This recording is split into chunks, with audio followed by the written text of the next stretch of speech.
nesse momento. E a gente tem duas lideranças na nação que dividiu o país. Vamos para um ponto de vista de oratória e de comunicação. Avaliando Lula e Bolsonaro, que eu gostaria que você fizesse a avaliação de cada um deles.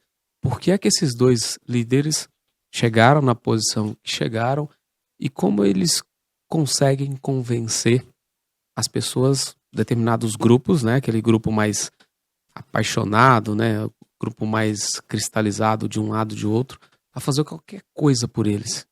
Legal. Então já é importante dizer que, independente de Lula ou Bolsonaro, se eles chegaram aonde chegaram, os dois têm ótima oratória. Isso já é um ponto. Já é um fato. Não tem como chegar aonde eles chegaram sem ter uma boa comunicação. As pessoas têm a falsa impressão de que se comunicar bem é falar igual o Roberto Justus, de maneira perfeita, sem nenhum errinho. Não, não é isso. Falar igual o Michel Temer, fazer todas as conjugações verbais. Não, não é isso. Pode ser também. Mas é o fato de conseguir influenciar e persuadir pessoas. E é um conjunto da obra. Pode ser isso, mas nem sempre. Então, tanto o Lula quanto o Bolsonaro têm grandes falhas nesse sentido. Não é isso? O Bolsonaro tem uma linguagem muito agressiva, tem um português bastante coloquial. O Lula, ele tem um português ruim, ele fala errado muitas vezes. Agora, o que trouxe cada um para essa evidência? Eu poderia resumir o seguinte: o Bolsonaro, ele trouxe um senso de representatividade. O Bolsonaro foi uma figura que teve coragem de se expor diante de um público e representar a indignação de todas as pessoas que sentiam a mesma coisa, que é contra a corrupção, que é contra o sistema, que é contra a violência. Então, ele representou essas pessoas, ele foi o porta-voz. Então, quando as pessoas viram o Bolsonaro falando no microfone daquela forma, de maneira agressiva, ele só externalizou o sentimento de milhares e milhões de brasileiros. Ou seja, sentiram-se representados. Representados. Agora, o Lula, ele utiliza um senso de identificação. Ele conta a história de que ele era pobre e que passou fome e que lutou pelos pobres. Então, a pessoa que passa por isso, ela sente o gatilho da afinidade. Lembra que a gente falou? Uhum. E aí, o gatilho da afinidade, ela aproxima. Porque, mais uma vez, aqui é representação. Aqui também não deixa de ser. Mas você se aproxima de quem você se identifica mais. Então, o Lula consegue pegar no sentimento. Quando ele fala da cervejinha e da picanha, que você vai ter seu momento com família. Não, vem cá, vou cuidar de você. É sempre cuidado, cuidado, cuidado. A pessoa sente essa segurança por causa dessa afinidade, da história. O storytelling do Lula, ele traz muitos seguidores. A representatividade do Bolsonaro também traz seguidores fiéis. E aí os dois têm coragem de se expor, cada um com o seu viés ideológico, mas tem coragem de se expor e vivenciar essa guerra que é a política que a gente vivencia hoje. Vamos para outros estilos de comunicação que não conseguiram o êxito que essas duas figuras conseguiram. Um exemplo, Michel Temer não conseguiu esse êxito de comunicação em massa. Uhum. Enéas não conseguiu esse êxito de comunicação em massa, não conseguiu convencer as pessoas para que ele veio. Né? Conseguiu convencer depois de muitos anos, as pessoas estão se sentindo convencidas. Eu queria que você comentasse isso. Por que não conseguiu naquela época e por que o Michel Temer também não? E vou incluir mais um para complicar mais sua vida. Legal. O Ciro Gomes. Ciro Gomes tem preparo, tem conteúdo, tem autoridade, tem resultado, mas não consegue comunicar com a massa. Legal.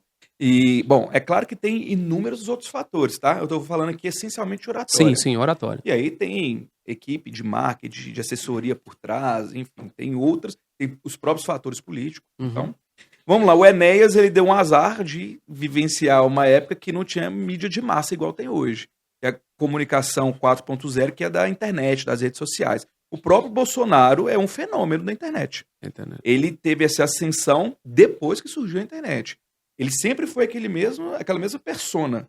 Mas depois que teve essa ascensão exponencial das redes sociais, foi quando ele surgiu. E aí ele atingiu uma massa muito grande. O Enéas não. O Enéas, ele vivenciou numa época em que existia a televisão, que é uma mídia em massa, mas a televisão comanda o que você distribui. Então, a Globo, o SBT, a Record, a Band, o que tinha na época lá, escolhia o que ia transmitir de conteúdo ou não, consequentemente, eles escolhiam quem que ia prosperar ou não. A internet democratizou nesse sentido. Não é que o Enéas não tenha representatividade, ele tem senso de identificação com o público, também tem, mas ele teve esse azar de viver na época errada.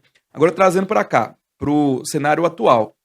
O Michel Temer é um cara extremamente inteligente, preparado, teve problemas? Teve, não estou falando sobre isso. Mas cadê o senso de identificação? Porque a gente está falando de povo, a gente está falando de massa. Lembra que eu falei da estrutura de tomada de decisão?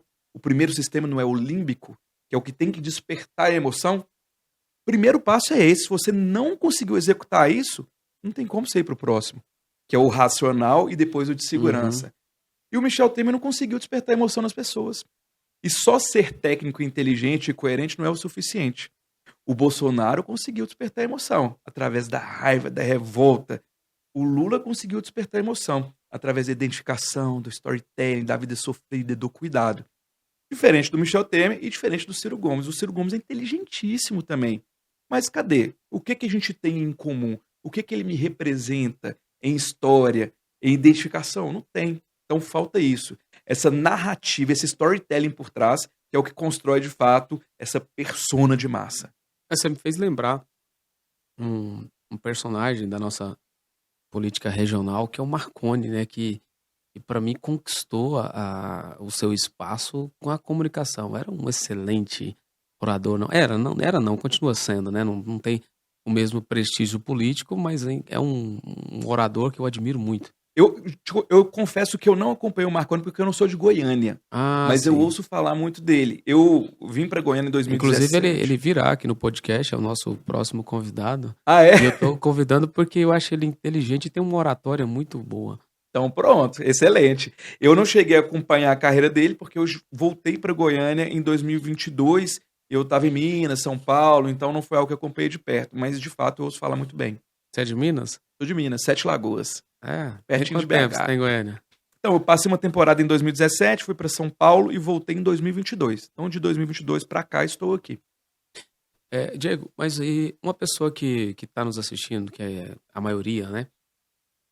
Que tem essa dificuldade, principalmente de imaginar que isso não é para ela, mesmo sabendo que tem cursos, que tem profissionais que podem ajudar, como o instituto de vocês, a pessoa fica insegura para dar esse primeiro passo. Eu queria que você falasse com essa pessoa o que ela tem que fazer e qual que é a sequência que vocês utilizam para mostrar para essa pessoa que é possível.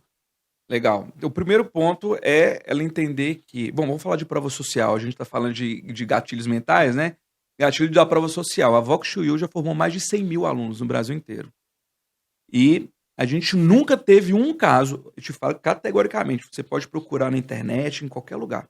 Não teve um caso que terminou nossa academia de oratória, da pessoa falar assim, cara, não mudou minha vida. Não teve nenhum, zero. E concluiu o curso. Então, diria com total tranquilidade, é para qualquer pessoa. O ser humano é comunicacional. A gente falou sobre isso mais cedo. O que nos diferencia dos demais seres vivos é a capacidade de comunicação.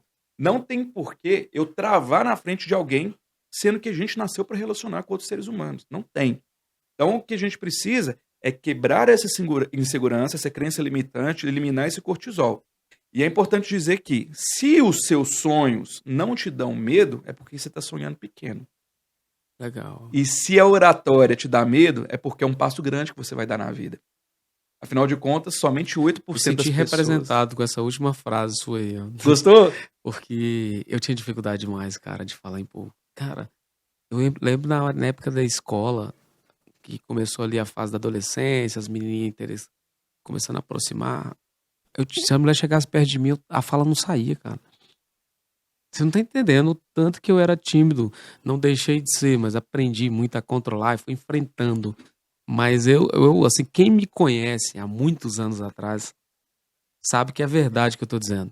E aí, hoje, tem pessoas que chegam e elogiam, e eu digo o seguinte, cara, você não faz ideia do que eu enfrentei, e é difícil, mas é possível. E o contrário do medo, na verdade, a definição de coragem, né? O corajoso não é aquele que tem ausência de medo.